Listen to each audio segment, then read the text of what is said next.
Making shifts illegal would be a radical move by MLB. Royals manager Ned Yost said he'd be okay with the change. Photo by Thearon W. Henderson, Getty Images. Rule 5.02 of the official baseball rules declares that the catcher must be behind the plate, the pitcher must be on the mound, and every other defender must be in fair territory. And that is the entirety of what the sports Bible says about defensive positioning.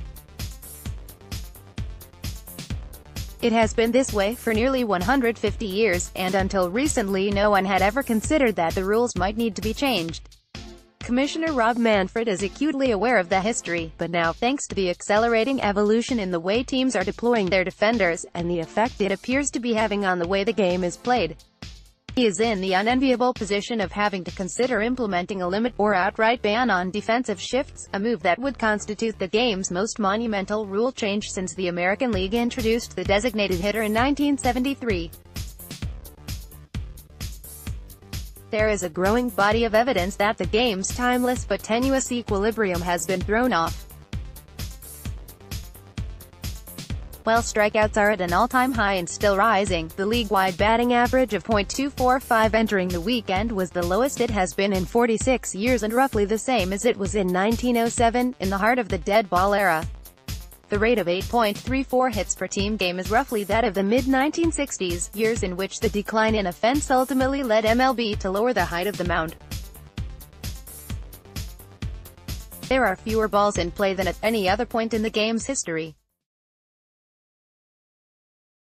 Meanwhile, the use of shifts, commonly defined as at least 3 infielders on one side of the second base bag, and an accepted part of baseball strategy that first came to prominence when teams deployed it against Ted Williams in the 1940s, is at an all-time high, with defenses using it in more than 17% of all plate appearances this season. A handful of pull-happy hitters now face a shift in more than 90% of their plate appearances, and the trend saw its most radical manifestation this year when the Houston Astros, the most aggressive franchise in the game in the use of shifts, first deployed 6 defenders, including all 4 infielders, to the right of second base against Texas Rangers slugger Joey Gallo. In his first at-bat against the alignment, he grounded into the heart of it. Manfred first broached the notion of banning shifts on his first day in office as Bud Selig's successor, telling ESPN on Jan.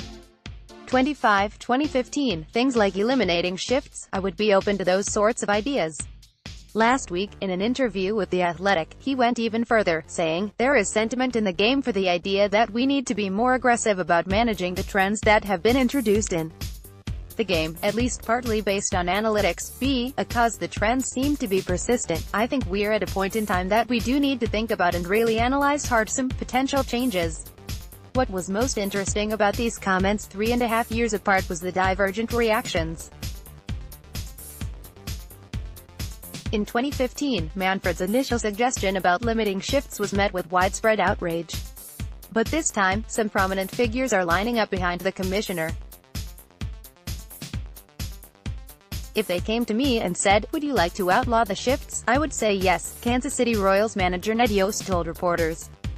Go for it, Saint. Louis Cardinals manager Mike Matheny, a member of Manfred's panel tasked with studying ways to improve the pace and quality of play, told reporters, I think there may be a rule change one day, potentially. I wouldn't be opposed to it. Other sports have changed their rules over the years to halt the advances in defense over offense, the NHL, for example, with its crackdown on the neutral zone trap, or the NBA with its limitations on zone defenses, but baseball has always fancied itself as different, its game as it is played on the field remaining virtually unchanged for more than a century.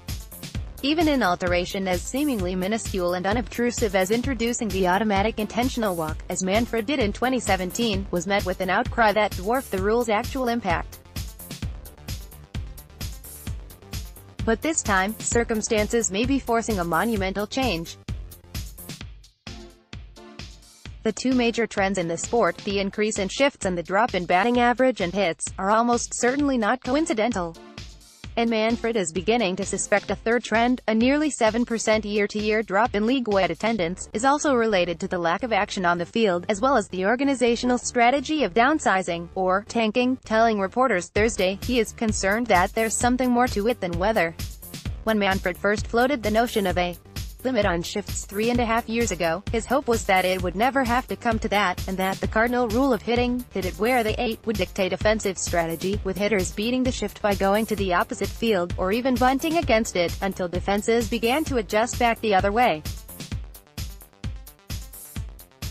But despite the occasional example, even Gallo bunted to the left side for a single against the Astros this month, the strategy has not taken hold. The hope always is the game is going to self-correct, Manfred told The Athletic last week. People said, they're going to learn to hit the other way. They're going to bunt. We just haven't seen those changes. Before making a radical change to the rulebook, MLB should tread carefully, and examine, for one thing, whether the increase in the frequency and degree of defensive shifts is a cause of the decline in hitting, or an effect. In other words, did the rise of the shift force hitters to adopt an all-or-nothing approach at the plate to hit the ball over the defense? Or was it the rising popularity of that plate approach brought about by the constant rise in velocity and strikeout mentality on the part of pitchers, that forced defenses to adopt shifts, with varying degrees of extremity, against a higher number of hitters? Baseball should also consider whether a less obtrusive, alternative measure, perhaps a tweak to the strike zone, which has seen a fair degree of fluidity over the decades, might help remedy the problem without requiring a monumental change. Rule 5.02, like much of baseball's rulebook, is beautiful in its simplicity and its endurance. To change it would be to acknowledge the sport is broken and there is no other way to fix it. Read more. That viral video of a manager's profane rant? MLB is trying to rid it from the internet.